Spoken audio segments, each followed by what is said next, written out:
Hey, this is People, Places, Things, and in History. This is Carol Church Gardner coming with you with a brand new one. And what am I going to do?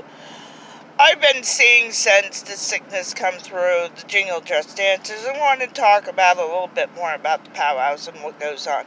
Jingle dress dancers are actually people who gives you medicine. This is why these poor girls say hit a like and hit a share when you see them to make this go viral, because they really enjoy doing this. This is actually back in the day, a girl had in her tribe people was dying left and right of like smallpox or something or other. Well, she took this to an extreme. She had a dream where God, the Creator, gave her a dream of her having the sickness go away with this dance. So a lot of them are now going viral of doing their dance styles because they want to have the world heal up. These girls wear aprons with tin cones. The tin cones were actually made out of snuff, the snuff that they used to use for cleaning out their sinuses. The back that used to be like metal, they would cut it in a certain way and make the tin cones. They hang off the dress with ribbon. This is how the jingle dress is. Some wears aprons, some actually has it attached to the dresses, depending on how they prefer it. The more combs, the more sounds that it makes. The less combs, the less sound. So guys, when you see them, make sure you thank them for giving you good medicine, because without these girls, we might not heal with the coronavirus. Another one is, if you ever watched a Warriors Dance, a Warriors Dance is actually one that would teach them how to go through battles. The battles of back in the day, these would teach them, like the sneak up would teach them how to sneak up on an enemy and how to hide from an enemy. And when it hits a certain beat, these guys will hide, duck, and use their weapons or use their dance sticks like weapons to try to clear and make sure that they're hiding behind brush or wherever. So guys, this is actually a warrior style dance. This one would get them prepared for being warriors, and when they start popping up, they'll actually start dancing. One other thing about these guys is they have a duck and dive. A duck and dive was back in the day when the people would shoot an arrow or whatever at you. You wanted to duck. So this would teach them how to duck and dive in a certain spot to teach them how to duck and how to get not hit by whatever your enemy was bringing at you. Actually, the way that these guys are, they'll wear their war paint on. So when they had a dream or they had a vision quest, a lot of these guys will wear their face paint in a certain way, so it's kind of scary.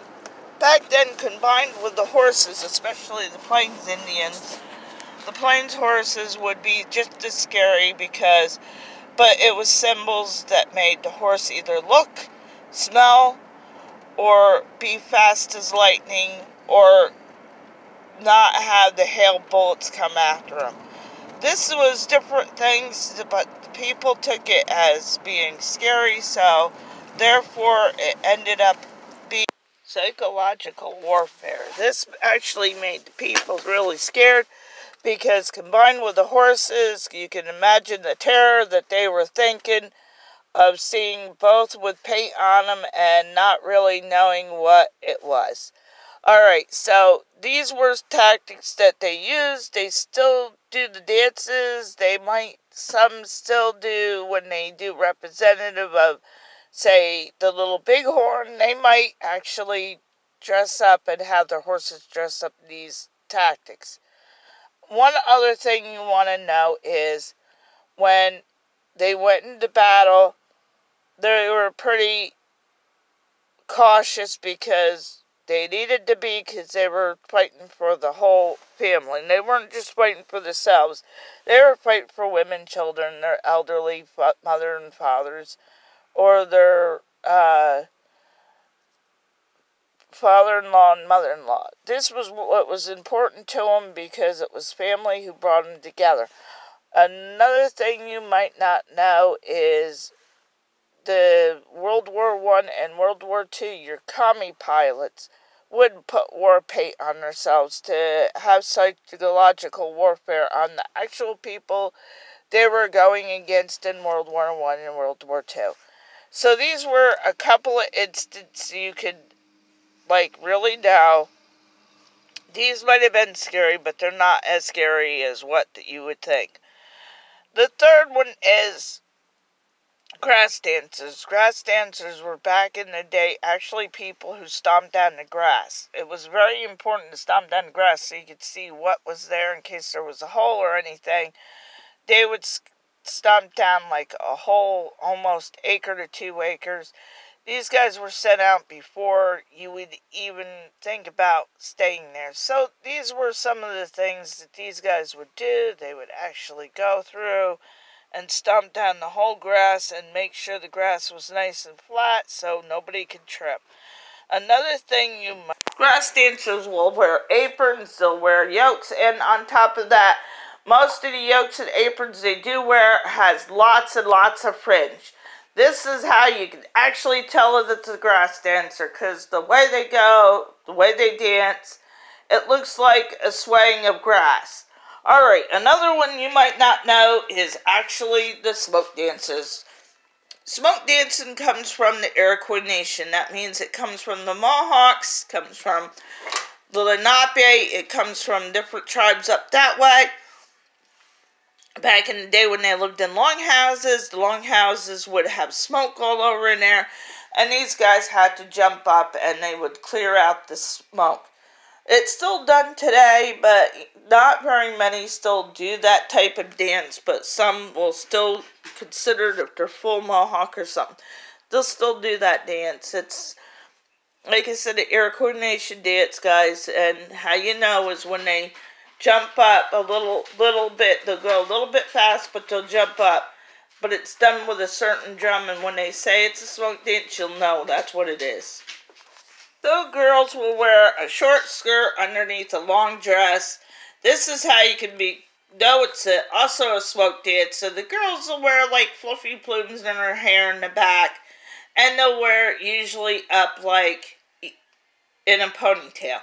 The men is a little bit different, but they use what the men regularly wears, but most of them wears a ribbon shirt, and they'll wear a pair of leggings. They won't wear leather, they'll usually wear cloth, and they'll usually have their tribal colors. There's another one that's called, it's usually like a woman's traditional, but it's like also contemporary, which means it's the fancy dancer. This is a shawl dancer. They'll usually have a plain shawl, they'll usually have a ribbon dress. They're actually supposed to be a little bit on the fancy side, but they don't go too fancy. Their steps might be a little bit higher than a traditional dancer. These guys will wear a shawl, but it's never got really nothing on it. It's usually a plain shawl.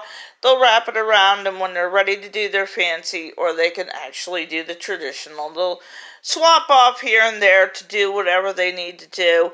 How you can tell that they're actually one of them is just keep watching their steps. If they are a contemporary little bit of a step, if you ever watched a fancy dancer, they have a traditional step, but it's a little on the high side, a little fancier, like I said, and it's usually one that can do both different kinds of dances.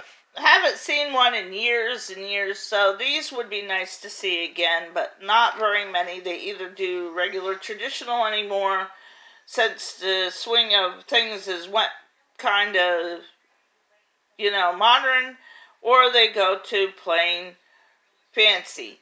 I haven't seen these shaw dances in a long time. It would be nice to see one because they're a little bit quite different and they show you the best sides of both worlds. The 90s was pretty well the last time I actually seen one of these guys. They're not around. They usually use, like I said, the ribbon dress and just have a plain shawl. I haven't seen one, but it would be nice that somebody would try it again. Alright guys, this is People, Places, Things, and in History. If you like this one, hit a like, hit a share. Make sure you share this one, because you want to make sure those Jingle Dress girls get their thumbs up. And not only that, make a comment and actually hit subscribe, guys, if you want to see the newest, latest one that I can do. See you later. Thank you, Trap Stars, for actually making 2 comments on my one video. I'm glad that you really like this, guys. See you later.